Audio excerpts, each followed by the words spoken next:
All right, welcome to Pass the Mic, episode 60 for Friday, February 10th, 2023. On Zoom, another busy week. It is late Thursday. Mike Piotti here. Joining me, Mr. Mike Gervasi. I hear Brenda's got a baby, but Brenda's hardly got a brain. A damn shame the girl could hardly spell a name. All right, Mike, you got to get this. Dude. You know, everyone thinks this is so easy. It'd be different if like we could get some musical accompaniment. I don't know. I don't know. No idea? No, I don't even know. The lyrics alone do not ring a bell at all. No idea at all. None. I'm not even guessing because I don't know. I'm not even going to act. Oh, I can't. I'm having a hard time seeing. Is that Tupac? Tupac. It's Tupac. Brenda's got a baby. One of the most famous rap songs ever. Well, that's look at you. Even had the shirt on. It was right in front of my face. I can't even see them. It is. Listen, for the record, it has been a long week. Monday through Thursday of work and then after work stuff. I had stuff this whole week. Not trying to be lame, and I did take today off actually. But after stuff, I just got the reason we're recording so late is that's part of the reason we're recording so late, right? Monday I had stuff late. Tuesday I had stuff late. Wednesday stuff late. And so you worked 4 days this week. Well, gonna work 4 days. Yeah. As am I, because I had jury duty. This week has felt like forever.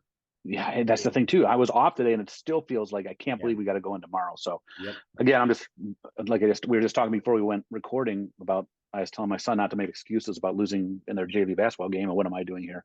Making excuses for failing at the hip hop. You know, do as I say, not as I yes.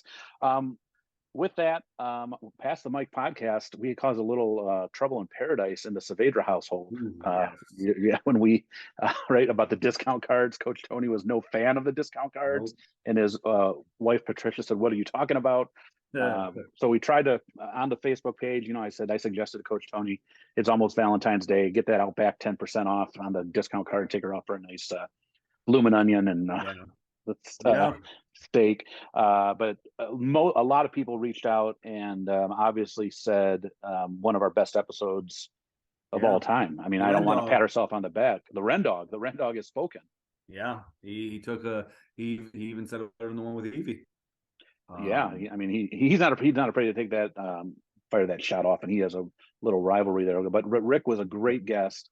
The topic, I think, was, and I really enjoyed hearing him talk because as coaches, like I said, it's great to hear. I love being able to talk with coaches that are successful, but then still, they don't grind the kids in the ground. They know why they're there. Just down to earth guys. Level-headed, exactly. Level-headed. Seems like a great guy that you'd, love to win a raffle basket from and have a few family-friendly beverages with from the basket. And hearing the story, the part that really stuck out to me was just him talking about like sitting on that hill, he got cup of coffee. Taking it all in. That was definitely great. Also, ironically, we got a lot of the worst month, people giving their input on the worst month with, I think Coach Ann, he went all the way to April, claiming. But ironically, February is sort of coming in a little weak here. And I mean, it was when I left the car dealership today, it was like 55 and sunny. Yeah, you know what? We had a wind advisory from 10 to 10, and I was like, by 2 o'clock, it's like, where's this wind thing? Well, now I'm hearing it right now. So and it picked up. But also the weathermen have said, and there's like a 10-day period here where we're like in the 30s, 40s, hovering with 50s again. And they basically say this warm stretch, because it's like early mid-February, may be so warm that it really knocks out any chance of any future big snowstorms because the ground is all defrosted and that. And listen, I'm not complaining. If March, I asked Nate, we were driving out the day earlier this week when it was like 55, right, or 54. And I said, will your first day of spring track practice be this warm? And as any spring coach knows, his answer, he's raised by a track coach. He said, absolutely not. It's going to probably be like 32. I said, you're probably right. So, but again, I just want to give a big shout out. Rick was a great guest. I really appreciate all of our guests, but it was just a great topic for him to come on and talk about that. And even the side stuff, the fundraising stuff was funny how we conflicted with that. With that, it is time for your. Well, let me interrupt for a second. I'm sorry. Give a shout out. My main man Deontay, Mr. Sensitive, from Arizona. He's got this nickname recently. Super Bowl week. Yeah, he wanted to give you the props on your Little Caesars kit being overrated. So he wanted me to make sure. Can you even get those out there? I wonder if that's Yeah, that's what I have to ask him that. But yeah, yeah. he agreed fully with that one. Oh, that one. I mean, but I think I even used the term of low hanging fruit, and I don't even know. Is it still a thing? Do they still sell those? It's been a couple I haven't seen one years. in a few years. I mean, I Yeah, know. right. And again, the good riddance. I don't miss them, but thanks for the shout out. And no, and again, I don't want to say I'm like a pizza snob or anything. I try to avoid even Little Caesars in general. Like if it's not in my rotation of a normal pizza stop, whether I'm making it or buying it. And again, I'll pay the extra couple bucks for a normal pizza. Yeah, I get you. All right, so my mic. Yeah, it has to be Super Bowl week. Yeah, we had Mike Singletary last week. Yeah, well, I'm going to go with I was thinking of the Eagles and the Chiefs. Who's a good mic for me, the team, and I came up with Mike Quick, wide receiver. Dominant years were the mid '80s. He had led the NFL in receiving, I believe, 1984. So I'm going Mike Quick, Philadelphia Eagle wide receiver, and I'll make my prediction later on in the show. But Mike Quick. Okay, yeah, there you go. Well, very good. We got another NFL mic to add to the wall. I got to print these up. We've actually started doing a good job of keeping a sheet now of everything that we've done, so we don't seem so lost and confused. But Mike Quick, we'll have to get when we're back in studio, put that up there. Okay, education topic this week. We both had the pleasure or torture, some may say, depending on what they do, of chaperoning the last Saturday's Snowball Dance at Carlson High School, which this class of 25 put on. Had about 500 to 600 tickets sold, I think, right, roughly. And we were chaperones helping out. Miss Trutch did a great job. Along with Miss Torres, putting that on. And I thought this is sort of like one of those things that if you're a parent, you don't work in a school, you sort of maybe have visions of what goes on at these things, but we figured we're going to give you a little behind the scenes of what it's like chaperoning dances. Have you ever chaperoned a middle school dance? I have not. How about like one of those elementary activity nights, like those things? You would go to those, right? Like you'd go to them as parents, right? Right. Okay, so I've hit all three levels. I've been to those as parents. The Wise Owls have worked shoemade dances, and we have also chaperoned and put on high school dances. So I have a lot to say about all these different levels. But I'll let you take it first. Was this the first one you ever worked? First high school dance you worked? Have you worked a homecoming for me before? I did homecoming some years back. Have you ever done a prom? I've never done prom. Okay. All right. So what do you got? What do you got for the audience? Well, it's weird because even high school kids have a weird.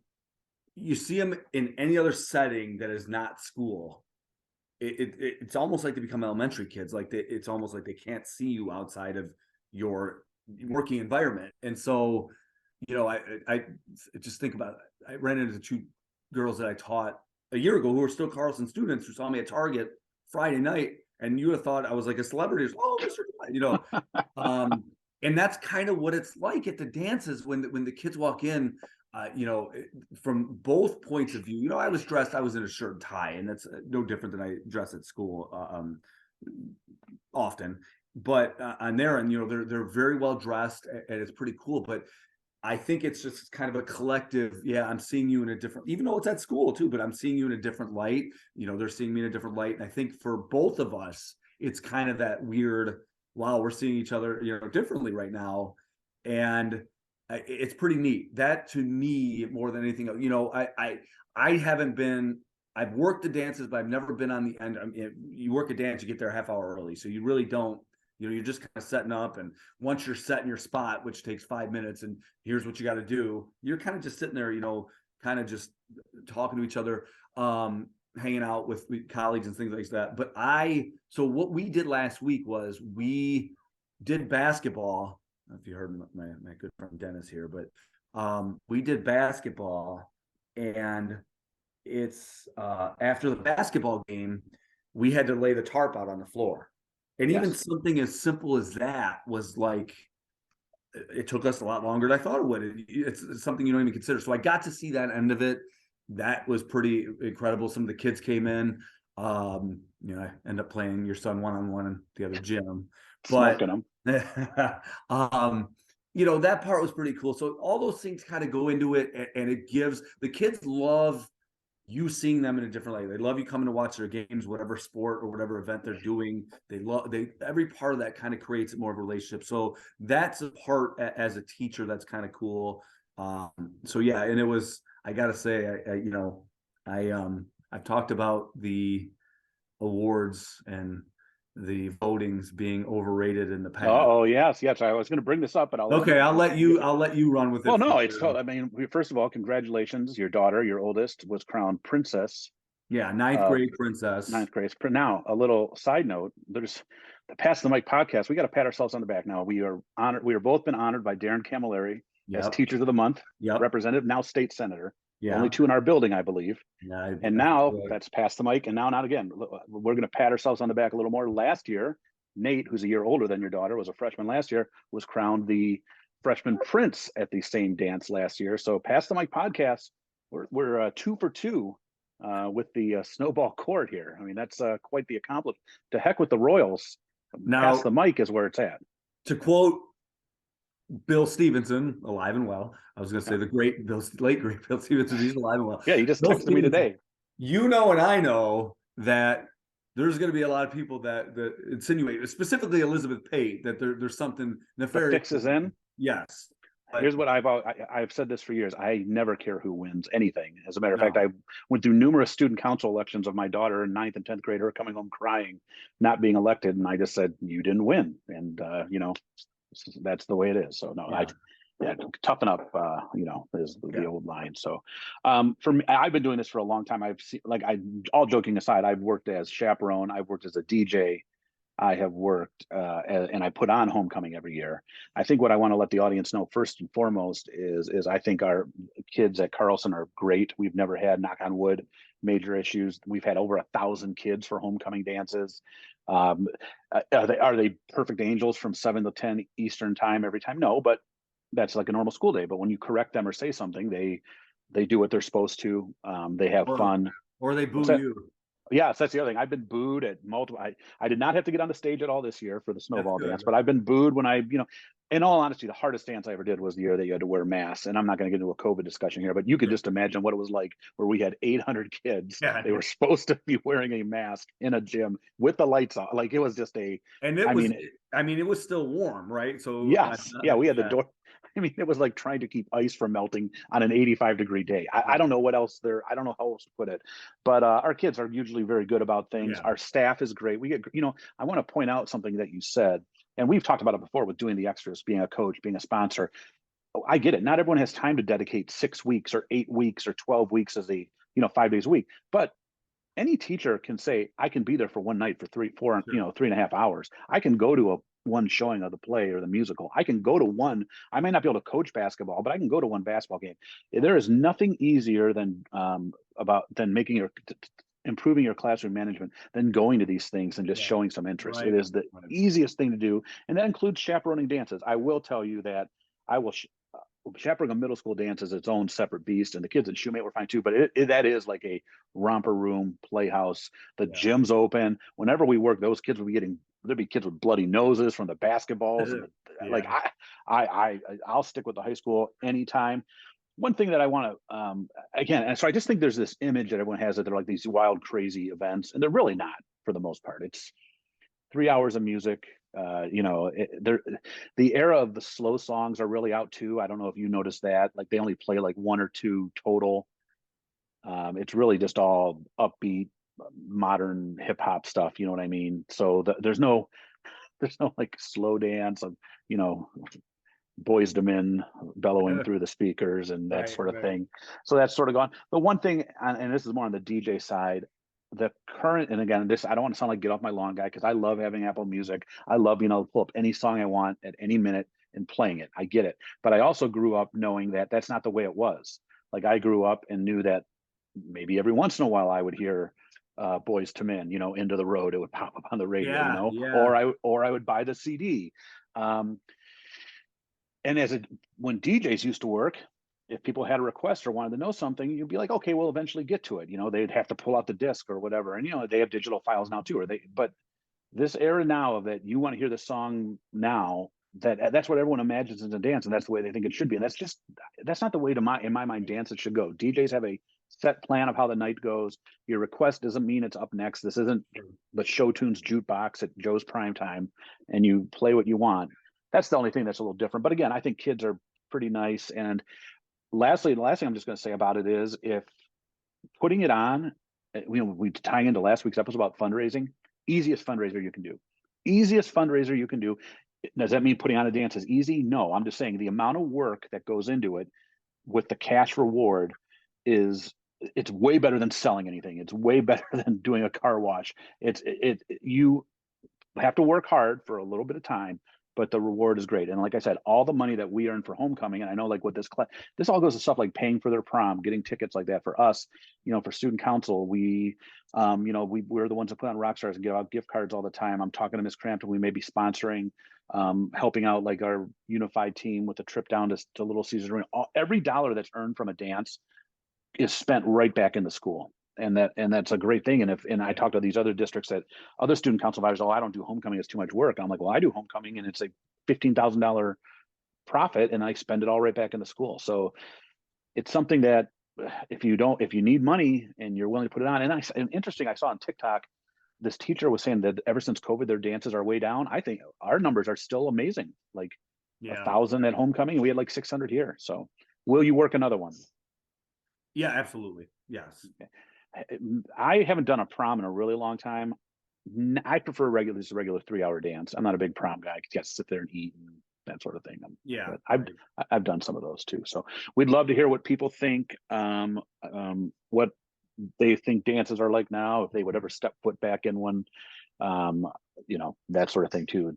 It's another part of the job that I think that people just don't understand that's there, and it is all of us. You know what I mean? Mm-hmm. All right. Overrated, underrated this week, tying in with the Super Bowl. I think last year, did we do Super Bowl snacks or commercials or something? So this year, we're going to do halftime shows. This year, it's Rihanna, right? She's the big star that she's all ready for. So I wanted to go, what is your, and again, I really need to preface when I do mine that overrated is not bad, because I think I'm going to shock some people. So what is your overrated? Well, okay. So first off, I want to say, stressing your point, overrated is not bad. To me, there's nothing better than what we watched last year. I want to say that. The hip hop. Yeah, man, that was truly amazing. But the overrated, it wasn't even the show itself. It was the reaction to the show. I'm going Justin Timberlake, Janet Jackson. J-Lo. You would have Janet Jackson. Yes. You would have thought that. We're a family-friendly show, so you would have thought that this was an X-rated movie at halftime. The way people reacted, the end of the world. Yeah, that's going to tie into my hot mic topic. But go ahead, keep going. Yeah, I mean, in fairness, in the Me Too era that we're in, I'm certainly not minimizing that, because this was clearly planned, right? And that's all come out as yes. So what I'm saying is just the reaction that this was the end of Western civilization, because this brief thing that happened at halftime, in 2003. So I'm going with that. So it's overrated, but it's the overrated reaction to the Justin Timberlake, Janet Jackson. Can I say nipple slip on the show? Yeah, I mean that's fine. I mean that's family friendly. It's a term. A proper term. So, all right, my overrated, and again, this is not meaning the show is bad. As a matter of fact, most people say this is the best show ever, but that's part of why I think it's just overrated. I think it gets a little help even from the weather during the event. So it's Prince's performance. Mm-hmm. And again, rest in peace, one of the most talented musicians of all time. I want to come out and say right now, this is no way to insult him. I just think that this gets just a built of a lot of, I think like a lot of other very good performances get pushed aside, because he's passed away at a very young age. Yeah. Okay. So that's sort of, it sort of like encapsulates him as one of the best. It was also raining at halftime. So when he played Purple Rain, it's all like, no, it was just raining. I think it was that one in Miami, right? Like it rains in Miami, like all the dang time anyway. Like this is nothing new. Okay. And so that sort of adds to it too. So you get these two sort of things. That again, is it good? Yes, it's very good. But like if you go Google any lists, best Super Bowl it's like that's always number one on everyone. And like if you say otherwise, you don't know what you're talking about. And that's why I think this sort of falls into the overrated. I think it gets a little boost up because of the two things that Right. he passed away, and that it rained at halftime and he played Purple Rain. And again, I love Prince. I think he's amazing. I think he's talented. I listen, his stuff is still in my normal playlist that I rotate through. But I just think that he'll probably keep that title for as long as ever. And he also was just a likable person too. So it's Yeah. not even like there's not this big anti-Prince contingency, I think, like that you maybe will get with like a Michael Jackson, Right. you know, even though he has passed, you know what I mean? There's not this, you know, feeling, you don't go up to people and say, oh, I can't stand Prince. You know, I don't think you ever got that. So that's Right. my overrated. Was a great performance again, but I think it's just overrated. Yeah. All right, so I'm going underrated now. The 2002 Super Bowl, 2001 season, 2002 Super Bowl. And this is a band that I used to love. I've not I've grown older, and I still appreciate them for what they stand for. Their lead singer made an appearance at the State of the Union the other day. I'm just not as big of a fan anymore, but I thought the 2002 performance by U2 post 9/11, honoring some of the victims, you know, of 9/11. It was just such a powerful performance. Very perfect group to perform that halftime show coming off that event. So actually, I mean, I think my overrated underrated are 2 years apart, 02 and 04. But U2 just, they nailed it. And again, I have a hard time thinking there's a few I could think of that might have been fitting for that time, but U2 is certainly up there with all the courageous work Bono has done for human rights and stuff like that. So I'm going U2, that halftime show. Excellent. And then again, all of these, I mean, you're really going to find a musician that's bad. I mean, especially now in the modern era, but they're good live. You know what I mean? They have to be good live performers, and they're definitely, U2 definitely falls into that. I have two, and one, I went looking, and I was doing I went to look on list just so I could get the numbers right, because I knew the artist that I wanted for the one. And then when I saw this list and it listed this one as another one that they felt was underrated, and I sort of smacked me and I sort of read the paragraph of why they said it was underrated, and I'm going to agree with both of these. So my first one is Super Bowl 54, J-Lo and Shakira. Okay. Another one where the whole world sort of went nuts, you know, because of J-Lo's booty shaking and Shakira's, you know, both of them. You would have acted like all of a sudden, like most people were watching Little House on the Prairie still back during Super Bowl 54. Okay. And these people, again, what I don't like, don't watch it. I don't understand what people expected these, you know, I don't, but what impressed me the most, they were both very good singers, very good entertainers. But this wasn't Shakira and J-Lo in their 20s, you know, or 30s. I mean, I just looked it up the other day. Like I announced it on the announcements. I think Shakira is now 46. So that was just a few years ago. So she was probably like in, you know, low 40s. And as we know, I think J-Lo was 50 at the time. Yeah, she's right. When she did that. And I think that's great for them. And I think that, you know, I'm not just talking about the physical appearance. They look great, but they also perform great. They sounded great. They are. It was a very good one. And my other one that I saw on the list, and I should have. It's Diana Ross in Super Bowl 30 that I attended out in Arizona, and I still remember it. And what they talk about is that it was only her. Okay, so nowadays you don't have these just single people much anymore. You know, we mentioned Prince and Overrated, but back then that was sort of more the norm, right? It would be one person and they'd perform. So it was just her. She had to carry the whole halftime show. Diana Ross, you know, as we are biased maybe for Motown legends, very talented musician, very talented singer, owned the show, and then had her flying out in a helicopter. They said that too, like this era, like she gets in a helicopter and flies her out of the stadium. Like it was, and I still remember, I mix it up sometimes because I don't, obviously it was a long time ago.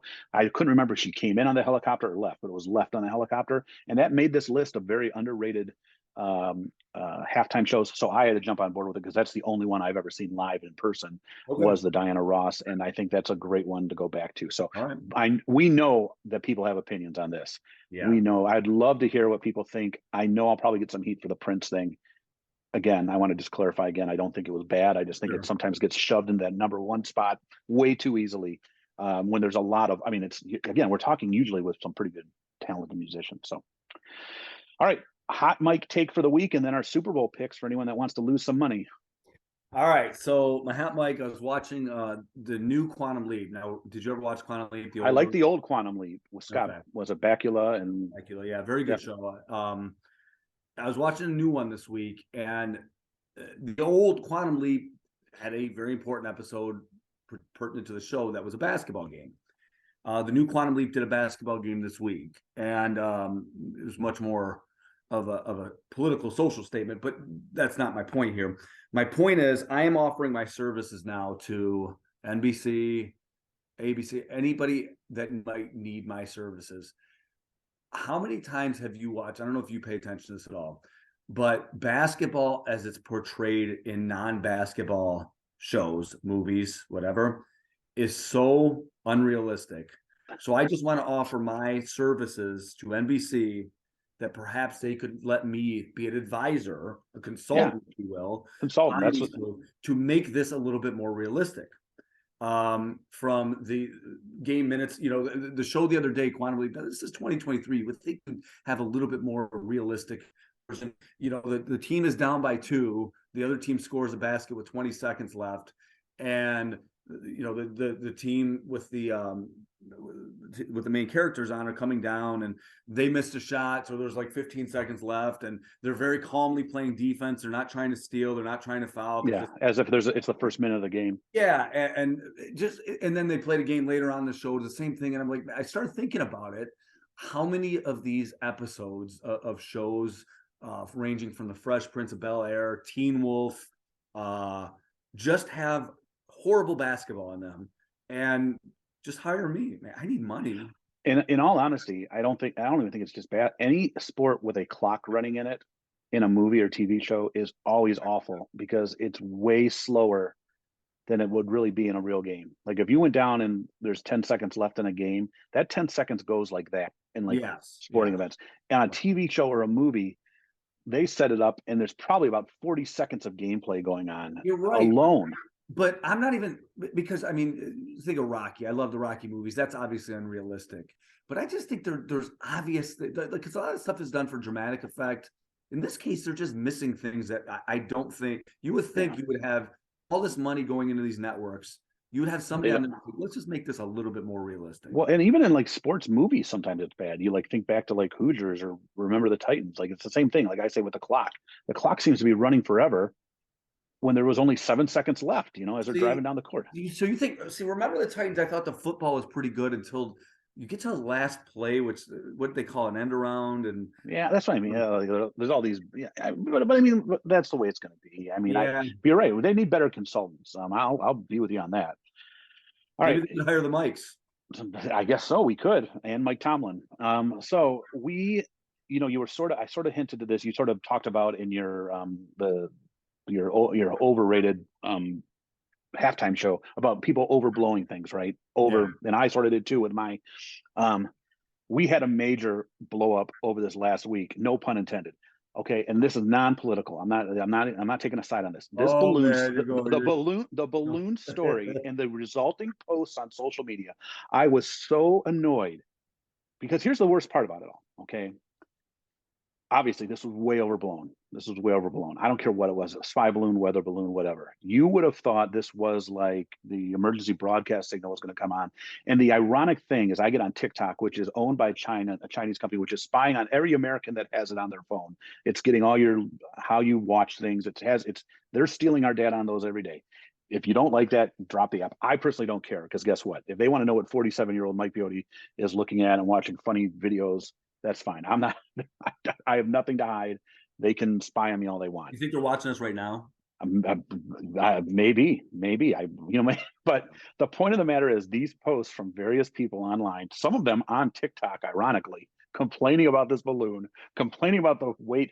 People that have I'm going to perfectly admit, I have no idea how big this thing really was. And I don't know I wouldn't know. I'm a librarian. I don't have military expertise. I don't know how you would shoot it down. They say it might have been the size of like 3 buses or something paired together. I mean, that's one big balloon. I'm like, well, you might not just want to shoot that randomly somewhere. I mean, I don't know. I'm not the commander in chief. I guess Montana, there's not much out there, but at the same point, gravity is gravity. You can't control.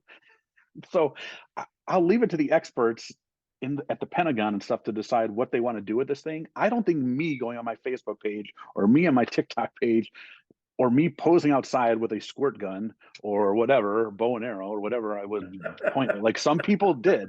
And then what do you know? We get to the State of the Union. By the end of the week, the balloon's already out of sight, out of mind, and nobody Yeah, even, whatever, it's done. we're So, on to the next story. what's the next thing we're going to be up in arms and angry about? And so can I just ask, whatever party you're with or whatever, just take a deep breath for a day, maybe find out what stuff really is going on before you decide that you want to shoot 3 bus-sized balloons out of the sky over what it ended up landing on. You know where it landed? Off of overrated Myrtle Beach. Yeah. No offense, Miss Crampton, but I'm sure the mini golf courses were all shut down for the day or something. I don't even know.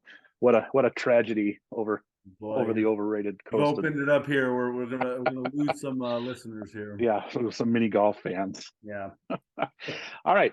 It is the Thursday before the Super Bowl. The two teams, again, way back, but I don't want to opt out. I said San Francisco, Cincinnati.